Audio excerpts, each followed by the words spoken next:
નમસ્કાર મિત્રો, હું ખેડૂત પુત્ર મિત સિરોયા ગામડાની દેશી વસ્તુઓ લઈને આવ્યો છું શહેરમાં. શુદ્ધ ખાવ દેશી ખાવના અમારા મિશન સાથે.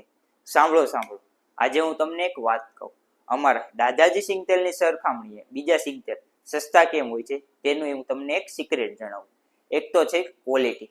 બજારમાં મળતી મગફળી જેવી કે BT 32, 66 નંબર, 39 નંબર, આ બધી મગફળી જ છે, પરંતુ 23 નંબરની સરખામણી આ બધી મગફળી સસ્તી હોય છે, એટલે તેલનું કોસ્ટ પણ સસ્તું પડે. અને બીજું તો ખાસ વજન. બધા સિંગતેલના ડબ્બાની સાઈઝ સરખી જ હોય છે. ડબ્બાનું વજન 900 ગ્રામ જ હોય છે, પરંતુ તેમાં ભરવામાં આવતા તેલમાં ગોલમાલ થાય છે. એવી તો કેવી ગોલમાલ, ચાલો આજે હું તમને જણાવું.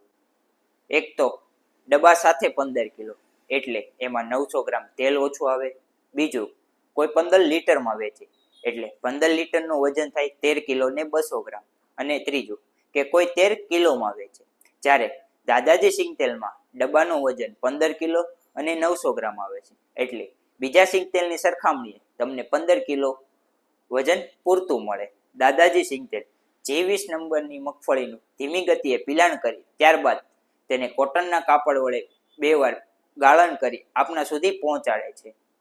તો મિત્રો, યાદ રાખજો, સસ્તાના ચક્કરમાં આ બે વસ્તુમાં ક્યારેય ન છેતરાતો. એક તો છે ક્વોલિટી અને બીજું છે વજન.